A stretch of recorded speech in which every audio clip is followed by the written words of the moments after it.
Sejam bem-vindos a mais um episódio do nosso podcast Casal CEO. Eu sou o André, sou um dos hosts aqui deste podcast. Sou também cofundador da Daper, uma empresa de comunicação, e estou acompanhado aqui da minha digníssima esposa e sócia. Olá, eu sou a Iola. Pois é, tivemos desaparecidos durante um tempo, é verdade, mas voltámos aqui, como vocês podem ver, num novo cenário, e estamos hoje aqui, eu e a Iola, para falar sobre um tema muito importante, não é? Exato, um tema muito importante que eu tenho certeza que vai ajudar vocês, porque lá tá. A gente atrai aquilo que a gente é. Então, gente confusa atrai cliente perdido. E a gente, como dois empreendedores que já estamos aqui nesse mundo há um tempinho fazendo essas coisas, a gente atrai muito cliente ruim por estar confuso. Então, esse vai ter o tema do episódio de hoje, por isso, fica até o final que vai ter muitos insights valiosos. Bora lá. Então, queres começar mesmo por aí? De, por exemplo, dar um pouco de como é que foi a nossa experiência, né? De, tipo assim, de o porquê que nós atraímos clientes errados, porque isso é uma coisa que qualquer empreendedor pode passar, não é? Pode ser, mas eu tenho uma pergunta para te fazer. Então. Que é... Tu te lembra quando foi a primeira vez que tu sentiu que estava atraindo um cliente errado? Lembro. Quando é que foi? O primeiro cliente? Não necessariamente, quer dizer... é porque... Corta. Não, eu lembro, claro, não expondo aqui muita situação, mas eu acho que isso é uma coisa normal, porque, por exemplo, numa fase inicial de um negócio, a não ser que tu já tenhas experiência de outros negócios ou etc., mas se tu não tens nenhuma experiência no empreendedorismo ou enfim, ou não tens uma visão estratégica muito clara, é normal numa fase inicial tu não trabalhares com os clientes certos, porque lá está, quando tu não tens clareza de como é que tu te queres posicionar, quais são as dores que a tua oferta resolve, né? Qual é o público de facto que faz sentido para essa oferta que tu estás a dar. Se tu não tens clareza sobre isso, é normal que tu vais atrair os clientes errados e que inclusive vais fazer vendas para os clientes errados. E depois isso é um bocado complicado porque o cliente não vai ficar satisfeito, né? Tu também não vais ficar satisfeito porque, tipo assim, porque não estás a dar o teu melhor e não estás a entregar uma solução para o público que seria o público certo, né? Sim, só que no caso, o cliente errado nunca vai estar satisfeito. Pois, exato. Tipo, tu pode entregar tudo e mais alguma coisa, pode dar mais do que aquilo que foi prometido e o cliente não vai ficar satisfeito. Mas, tipo assim, tu lembra exatamente a história? A história? A história, tipo assim... Estás a falar aqui do primeiro cliente, por exemplo? Pode ser. Pronto, acho que esse é o caso assim mais... Pronto, tipo assim, por acaso o primeiro dos primeiros clientes foi uma agência imobiliária, né? Pronto, foi uma agência imobiliária.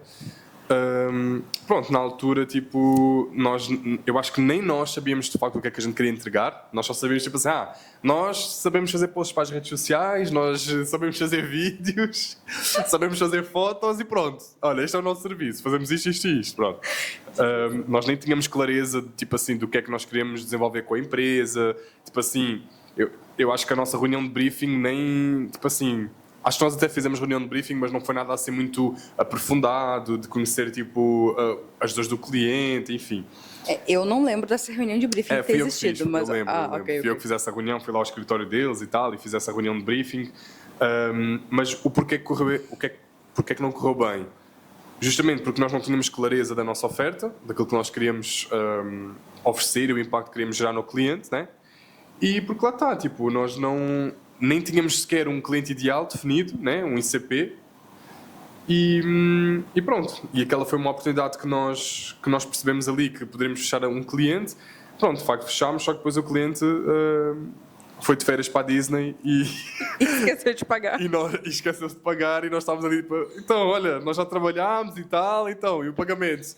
E acho que até o cliente depois sumiu, né? Tipo, ficou umas semanas sem dizer nada e depois pronto, depois o cliente voltou. E nós temos, olha, não, nessas condições nós não queremos continuar assim a trabalhar.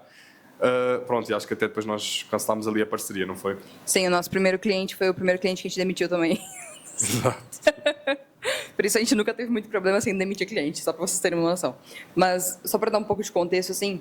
É que, fazendo um parênteses, que ainda bem que tocaste nesse ponto, porque às vezes as pessoas acham tipo assim, como assim, vocês estão a demitir um cliente, tipo, como se fosse uma coisa... Está tudo bem? Tá Ok. Tipo, como se demitir um cliente fosse uma coisa, meu Deus. Mas na verdade, demitir um cliente é nada mais, nada menos do que tipo dizer: olha, acho que a nossa parceria não está a ser boa para ambos os lados e não faz sentido continuarmos, então pronto, cada um vai à sua vida e está tudo certo. Tipo... Sim, só que imagina, como que a gente faz isso se tu depende daquele cliente para pagar as contas? Exato. Aí a gente entra já num outro ponto, que é muita gente começa a empreender, que foi um pouco também o nosso caso, por conta da questão financeira. Então, no teu caso, tu tinha o part-time, eu trabalhava já só como empreendedora na parte da fotografia. E a gente começou o negócio ali e tal. Chegou um momento que já não dava para conciliar os dois, já não dava para conciliar o trabalho com a empresa e etc. E aí tu entra naquele limbo do vou sair do meu trabalho para começar a empreender a full time ou vou continuar aqui tendo essas duas coisas para ficar na segurança. O nosso caso foi o quê? Foi tipo, o meu plano A é fazer, meu plano B é fazer o plano A dar certo. Ou seja, tu saiu do teu salário fixo e a gente foi logo só para o nosso negócio. Só que isso também gerou outras questões que foram o fato de a gente ter a falta dessa segurança. Então, a gente tinha que depender dos clientes para pagar as nossas contas de casa, pagar renda, pagar água, luz, internet, etc. E aí já começou a ficar um pouco mais complicado demitir cliente. Sim. Tipo, a gente não teve nenhum pé atrás de demitir o primeiro cliente, porque a gente ainda tinha aquela segurança. As coisas tipo de casa estavam asseguradas.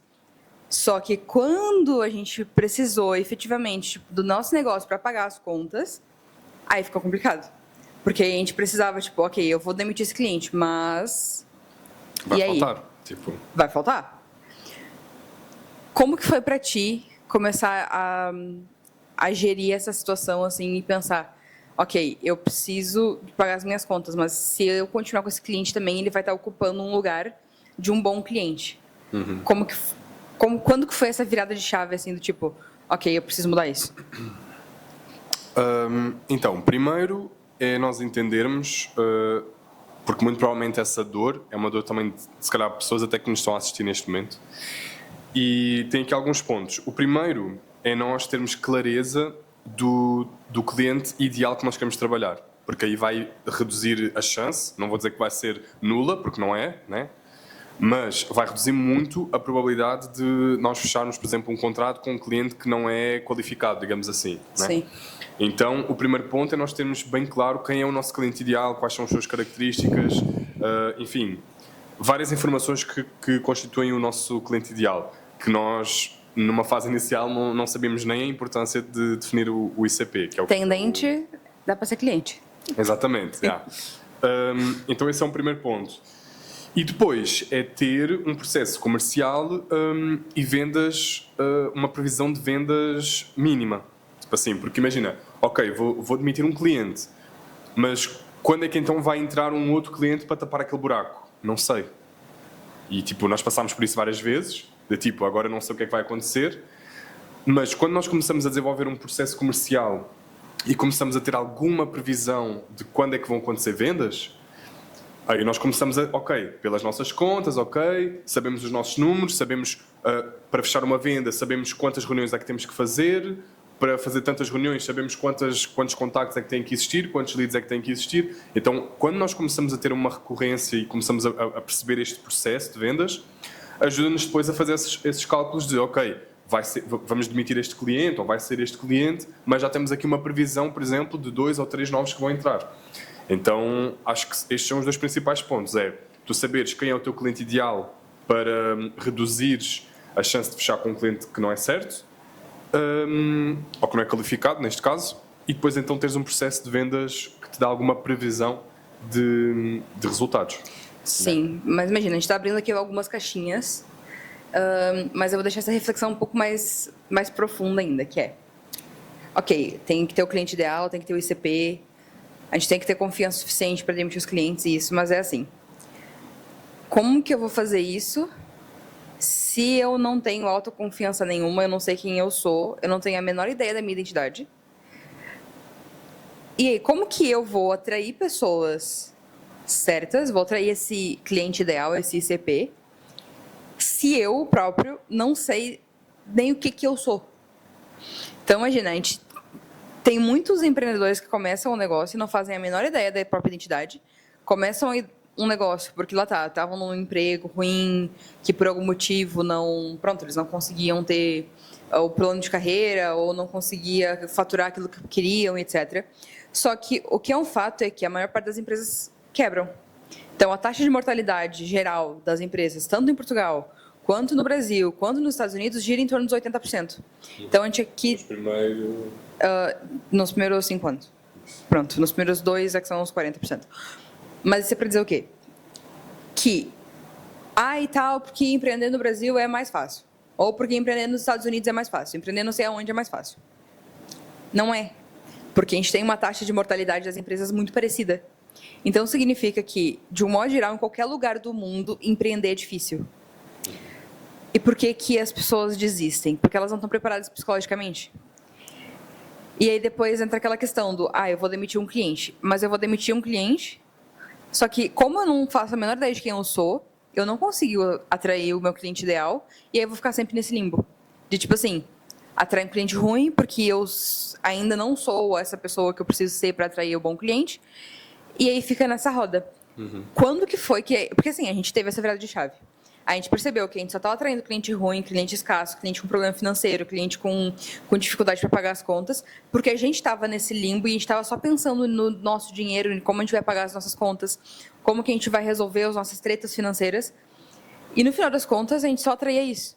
Então, quando que foi assim que tu percebeu, ok, eu preciso virar tirar esse mindset aqui e começar a vibrar na outra energia, como diria o nosso terapeuta, para a gente conseguir efetivamente começar a alavancar? Então, só abrindo um parênteses, né? Porque imagina, o cliente ideal, no caso, o cliente errado, nem sempre ele é errado por questões financeiras, né? Sim. Isso é um ponto importante a se destacar, porque, na verdade, acho que na maioria das vezes a questão financeira é uma coisa que é assim, se a pessoa, se o empresário ou empreendedor até está ali numa fase que está ali em cima do muro a nível financeiro e tal, ainda está-se ali a estruturar, etc. Mas a pessoa tem visão, sabe quem é, né, essa questão da identidade, sabe quem é, sabe onde é que quer chegar e acredita que sozinho não vai conseguir chegar longe e que de facto precisa ali de uma ajuda e de parcerias. Se a pessoa tem essa visão, a questão financeira é uma questão temporária. Porque a pessoa vai, por si só, com uma visão, sabendo quem ela é, a pessoa vai começar a alavancar. Sim. Então, não necessariamente a questão financeira é propriamente ali uma coisa que mostra que o cliente não está qualificado, porque às vezes o cliente não está, às vezes o cliente financeiramente não está disponível naquele momento, mas se calhar dali a 6 meses o cliente já pode de facto estar disponível. Agora, caráter, aí já é uma coisa mais complicada, né? Mas enfim, fechando agora esse parêntese. Mas sim, falando na questão da identidade, é uma coisa muito importante porque, lá está, no nosso caso, nós começámos a pensar sobre quem nós éramos, tanto como empreendedores, como depois também na empresa, etc. E quando nós começámos a fazer isso, é que nós começámos a perceber qual era o tipo de empresas que nós queremos trabalhar, qual era o tipo de pessoas que nós queremos trabalhar, até mesmo as pessoas que iam integrar a nossa equipa, qual era esse tipo de pessoas, porque sabíamos que não era todas as pessoas. Então, lá está, quando o empreendedor não sabe quem ele é, isso depois começa a derramar no próprio negócio. E isso é bizarro, porque nós falamos com muitos empresários, né? Diariamente, né? Falamos com muitos empresários, muitos empreendedores, e vemos esse padrão de que os empreendedores e empresários que não têm clareza de quem eles são, o que é que eles querem viver, não só no nível de negócio, mas da vida pessoal, quando não existe essa clareza, isso começa-se a derramar no negócio. E depois, tipo assim, não sabem que estratégias é que vão aplicar no negócio, não sabem que tipo de pessoas é que querem de facto ali atingir. Então, aí vai um insight, né? O empreendedor, o empresário, ele tem que mentalmente estar bem, tem que saber quem ele é, tem que saber para onde é que ele quer ir, para que então depois isso possa ser refletido na empresa. Porque isso aí é, e nós mesmos já passámos por isso. Quando o empresário não está bem, quando o empreendedor não está bem, isso aí reflete-se no negócio diretamente. Sim, tanto que a maior parte das pessoas, quando tu pergunta quem a pessoa é, ela vai responder a profissão dela. Então, quem é o André? O André é empresário, o André é host de um podcast, o André é isso, aquilo e outro. Não, o André não é isso. Isso faz parte das coisas que o André faz. Mas, tipo, quando a gente fala assim, ok, quem tu é, sem dizer nada daquilo que tu faz. A maior parte das pessoas travam. Porque elas não conseguem saber nem características básicas delas, sobre quem elas são, sobre os valores, sobre os princípios. Então, imagina, a gente conseguir identificar um cliente tóxico, por exemplo, vai muito de encontro com os nossos valores e princípios que são inegociáveis. Então, por exemplo, para mim, em Yola, é inegociável o respeito. É inegociável todo tipo de xenofobia, por exemplo. É inegociável. Eu não vou aceitar de nenhum cliente, de nenhum parceiro, de nenhum funcionário, nada relacionado a esse tipo de coisa. Ou, por exemplo, honestidade. É muito importante. Aí tu vai lidar com uma pessoa que tem, ok, me paga bem, é muito gente boa, mas a fonte de renda do negócio é meio duvidoso. Eu não vou trabalhar com essa pessoa. Porque isso para mim é inegociável. Se cara, para outra pessoa não é negociável. Aí é uma questão dela. Mas como que eu vou atrair o meu ICP, o meu cliente ideal, se eu não sei quais são os meus valores, quais são os meus princípios, o que é aquilo que eu não negocio de forma nenhuma? E isso tá ligado a qualquer tipo de relação, não é só uma relação comercial. Porque às vezes a gente aceita amizades de pessoas tóxicas, porque lá tá, como a gente não tem certeza de quem a gente é, como a gente não sabe quais são os valores negociáveis para nós, às vezes a gente está lidando com uma pessoa, por exemplo, que coloca a nossa autoestima embaixo o tempo todo. E a gente nem percebe. Sim. São pessoas que não vão nos agregar nada, são pessoas que não vão... que, pelo contrário, vão sugar a nossa energia, vão sugar aquilo que a gente tem para oferecer, porque lá tá, a gente não sabe quais são os nossos princípios e nossos valores. Então, acho que começa muito por aí, por a gente saber, ok, sem eu fazer nada, quem sou eu? Ok, eu sou... Que nem a gente teve conversa com os nossos amigos no final de semana, né? E é tipo, ok, quem é o fulano e a fulana se tirar a profissão? Então, se tirar a minha profissão, se tirar a minha empresa, se tirar tudo aquilo, eu sou o quê? Eu sou a esposa do André, sou filha, sou irmã. Que isso são coisas que são intrínsecas à minha identidade. Tipo, eu não consigo mudar. Eu não vou deixar de ser filha, eu não vou deixar de ser irmã, eu não vou deixar de ser Iola. Mas eu posso deixar de ter empresa. Eu posso deixar de ter... eu era fotógrafo e eu deixei de ser fotógrafo. Então, tipo assim, não faz parte da minha identidade. Agora, eu sou uma pessoa honesta, eu sou uma pessoa verdadeira, eu sou confiável. Isso faz parte da minha identidade, isso não muda. E aí, o que acontece? Muitos empreendedores têm aquela mentalidade de eu sou um falhado. Porque não conseguiu ter um sucesso financeiro aqui, um sucesso financeiro Y, ou porque não conseguiu ter o cliente X, não conseguiu fechar o negócio Y. E aí, isso muda a identidade da pessoa. Isso define quem ela é. Por quê? Porque ela não sabe quem ela é antes daquilo ali. E também tem a ver com as crenças, né? Aquilo que a pessoa acredita sobre, não só sobre ela própria, mas sobre as coisas, sobre os princípios da vida, etc. Então, tipo assim, se a pessoa, pegando esse exemplo, se a pessoa acredita que ela é falhada, ela vai ser falhada. Exatamente. E isso vai se refletir nos resultados que essa pessoa vai gerar no negócio dela. Se a pessoa acreditar que ela não é capaz, ela não vai ser mesmo.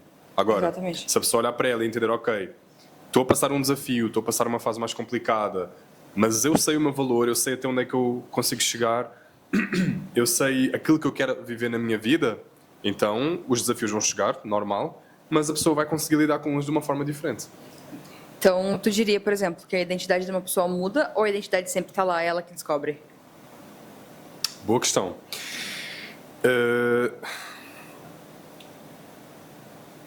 Eu diria que a identidade é construída. Ou seja, existem características nossas que sempre tiveram presentes, desde que nós nascemos, mas eu também acredito que a identidade pode ser algo que é construído. Ou seja, porque, por exemplo, eu não sou, por exemplo, não sou disciplinado. Por exemplo, sou uma pessoa que procrastina, que eu não sou disciplinado, que eu tenho, enfim, problemas com isso. Mas isso é uma coisa que, se tu trabalhares, se tu te esforçares, tu consegues construir uma disciplina. Há Sim. pessoas que vão ter mais inclinação do que outras, há pessoas que vão ter que percorrer um caminho um bocadinho mais longo do que outras, mas é uma coisa que dá para construir, né? Tipo assim, uma pessoa que tem problemas, por exemplo, é mentiroso compulsivo, né? Tipo assim, tu disseste, a minha identidade, eu sou uma pessoa verdadeira. Há pessoas que, se calhar, têm tendência a mentir, a ser pessoas mentirosas, a ser desonestos, mas isso é uma coisa que dá para ser construído, só que lá está. A pessoa só consegue construir isso se ela primeiro entender que isso está a prejudicá-la, que isso é errado, e que depois então a pessoa aceita iniciar esse processo de transformação e de construção da sua identidade e do seu caráter. Isso é o que eu acredito. Ok. E tu? Acho um pouco o contrário. Que é tipo... Imagina, a gente tem... Deixa eu construir esse raciocínio na minha cabeça aqui, pera lá. Então é assim, a gente tem a nossa identidade e tem as nossas crenças. Uhum. Aquilo que eu acredito que eu sou não define quem eu sou. Uhum. Define as minhas ações. Não necessariamente que uma pessoa que é mentirosa, compulsiva, por exemplo, ela realmente é na identidade. Uhum. Às vezes ela foi criada dessa forma, ela acreditou a vida inteira que ela era dessa forma, mas aquilo incomoda ela. Se incomoda, não faz parte da identidade. Sim, ok. Porque imagina, se uma coisa que a gente faz todos os dias, por exemplo, incomoda os outros, mas não incomoda a nós, isso faz parte da nossa identidade. Uhum. Pronto.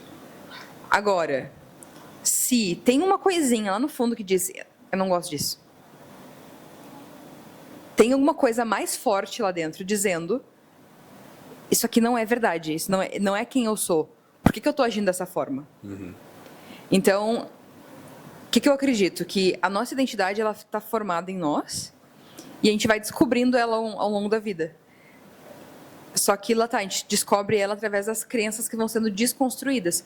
Porque as crenças que a gente tem não são nossas.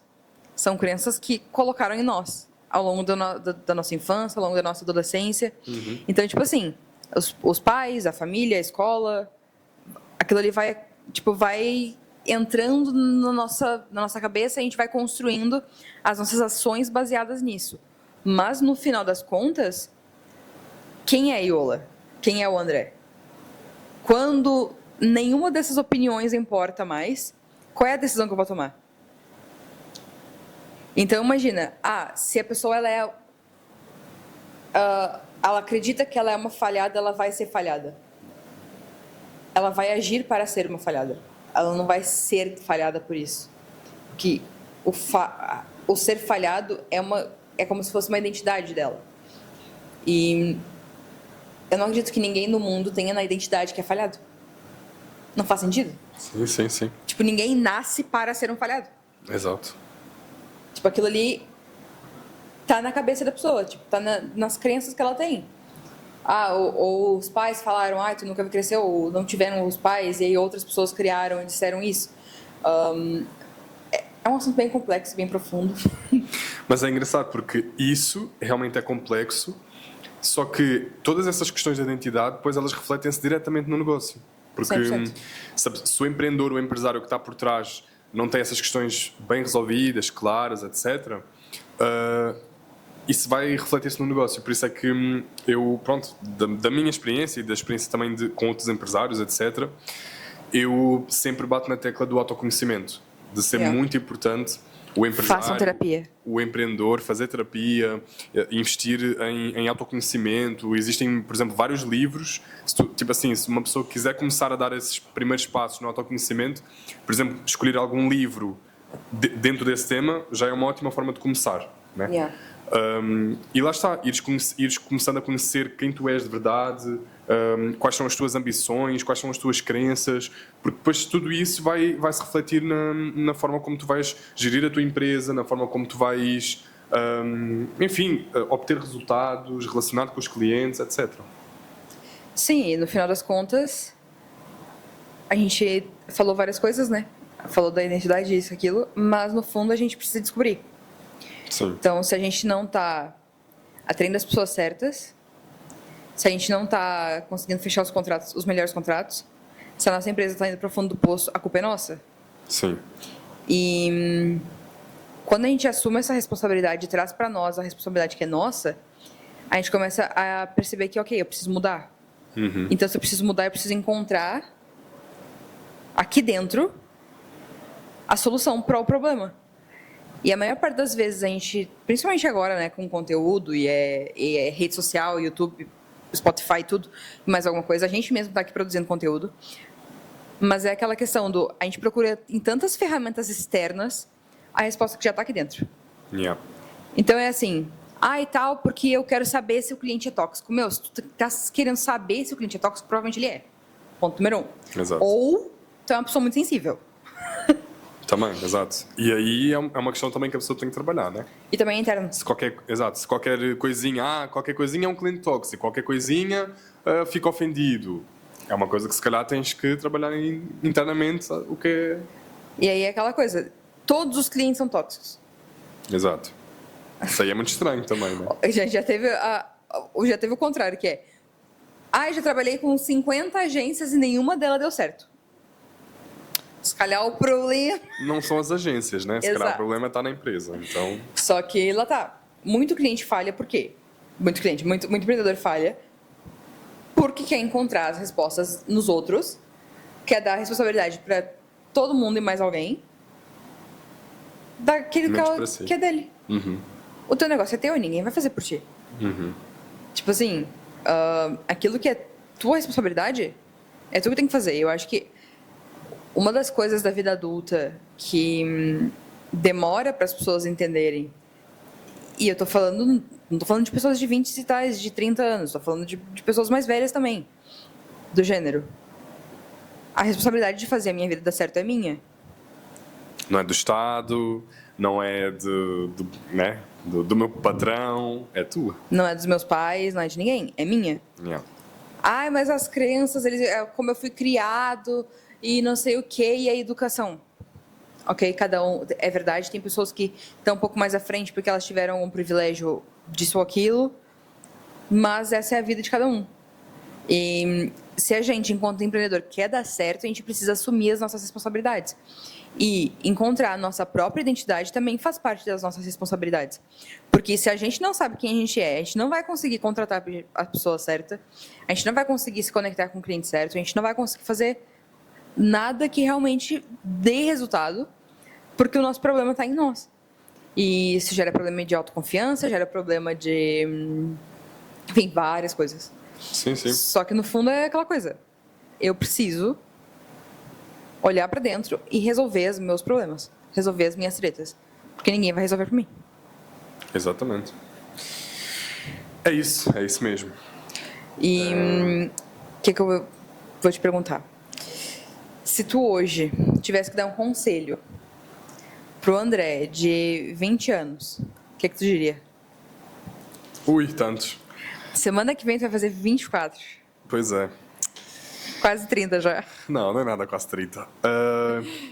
Então, o conselho que eu daria para o André de 20 anos: não sejas tão arrogante, não te aches tanto o dono da razão,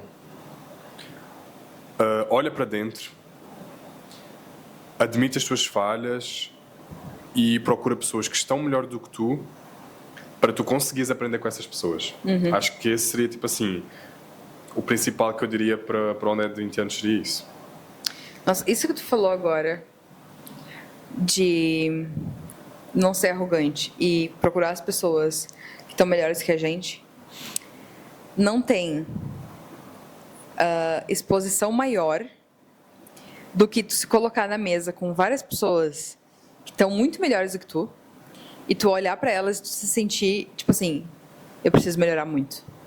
Yeah.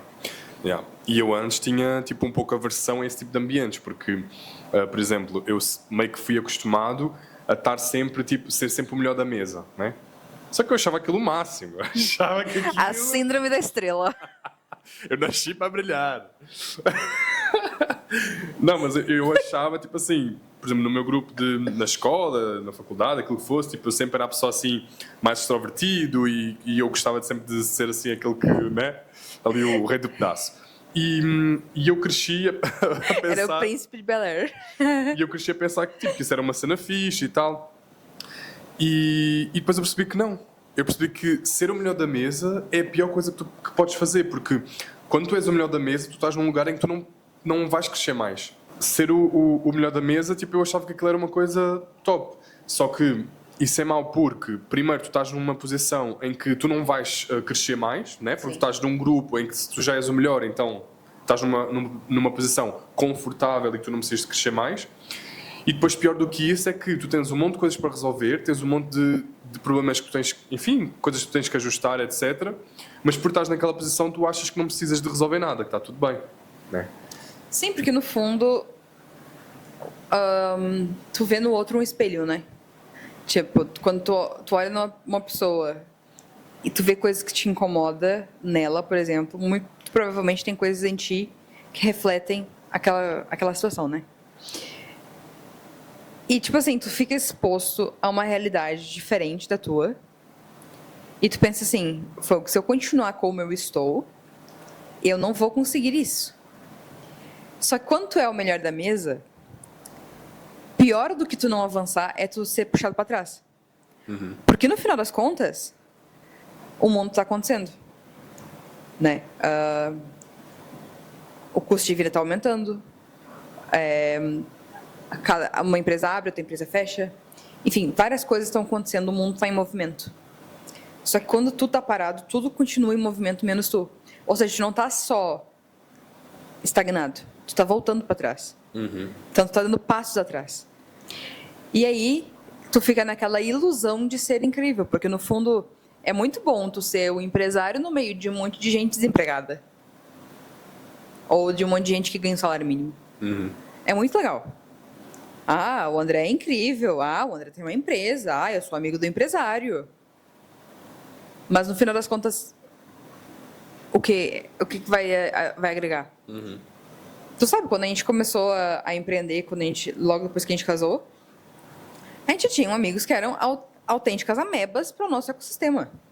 Tipo assim, não agregava em nada. Era um grupo de 4 desempregados.